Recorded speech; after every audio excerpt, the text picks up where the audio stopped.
এখন থেকে প্রায় ৩০০ রোগের চিকিৎসা বিনামূল্যে আয়ুষ্মান কার্ডের মাধ্যমে চিকিৎসার সুযোগ রয়েছে।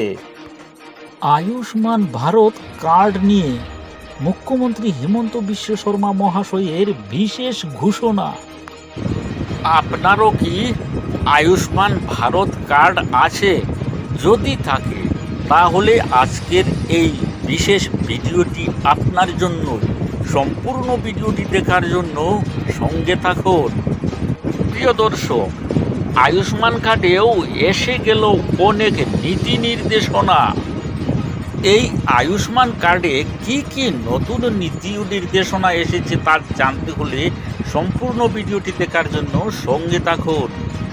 এই নতুন নীতি নির্দেশনা জানা না থাকলে অন্যথায় বিনামূল্যে চিকিৎসা সেবা থেকে হবেন বঞ্চিত। এখন থেকে কঠিন রোগের জন্য ব্যক্তিগত হাসপাতালেও পাবেন বিনামূল্যে চিকিৎসা সেবা। কিন্তু ছোটখাটো যে কোনো রোগ বা নেশাগ্রস্ত রোগের চিকিৎসা আয়ুষ্মান কার্ডের দ্বারা উপলব্ধ নয় ব্যক্তিগত হসপিটালগুলিতে। সকল রোগের চিকিৎসা ব্যক্তিগত হাসপাতালে হওয়াতে লোকসানের সম্মুখীন হয়েছে সরকার, তা জানালেন মুখ্যমন্ত্রী হিমন্ত বিশ্ব শর্মা মহাশয়।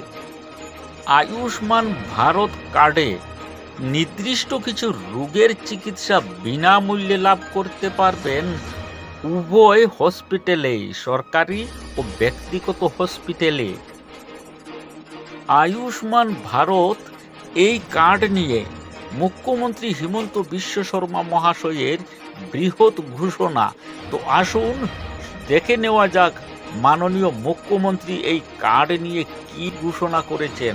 আয়ুষ্মান ভাৰতৰ আমি প্ৰাইভেট নাৰ্ছিং হোমসমূহত আগতে যেনেকৈ সকলো কাম প্ৰাইভেট নাৰ্ছিং হোমত কৰা হৈছিলে, আমি এটা নিয়ম কৰিছোঁ যে আয়ুষ্মান ভাৰতৰ গুৰুতৰ অসুখবিলাক, যিবিলাক আমাক হাৰ্ট ট্ৰান্সপ্লাণ্ট, কিডনি ট্ৰান্সপ্লাণ্ট, সেইবিলাক আমি প্ৰাইভেট নাৰ্ছিং হোমতো কৰিম, চৰকাৰী হস্পিটেলত কৰিম।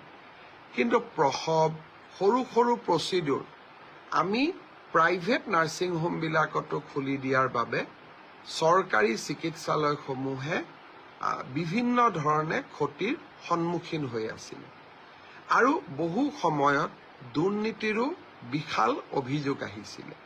সেইকাৰণে অসম চৰকাৰে এটা সিদ্ধান্ত লৈছে যে আয়ুষ্মান ভাৰতৰ কাৰ্ডত আমি সেইবিলাক বেমাৰহে নাৰ্ছিং হোমত যাব পাৰিম যিবিলাক ক্ৰিটিকেল চৰকাৰী হস্পিটালত সম্ভৱ নহয়।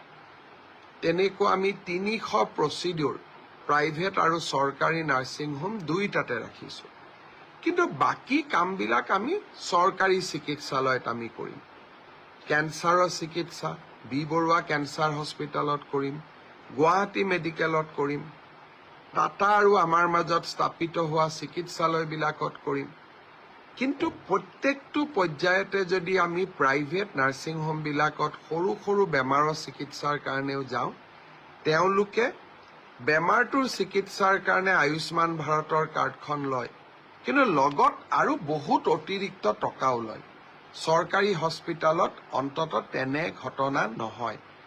চৰকাৰী চিকিৎসালয়সমূহ শক্তিশালী কৰাৰ বাবে লোৱা প্ৰচেষ্টাৰ অংশ হিচাপে আয়ুষ্মান ভাৰতৰ এতিয়াৰ পৰা সকলো প্ৰচিডিউৰ প্ৰাইভেট নাৰ্ছিং হোমত নাথাকিব, গুৰুতৰ অসুখবিলাকহে প্ৰাইভেট নাৰ্ছিং হোমত থাকিব।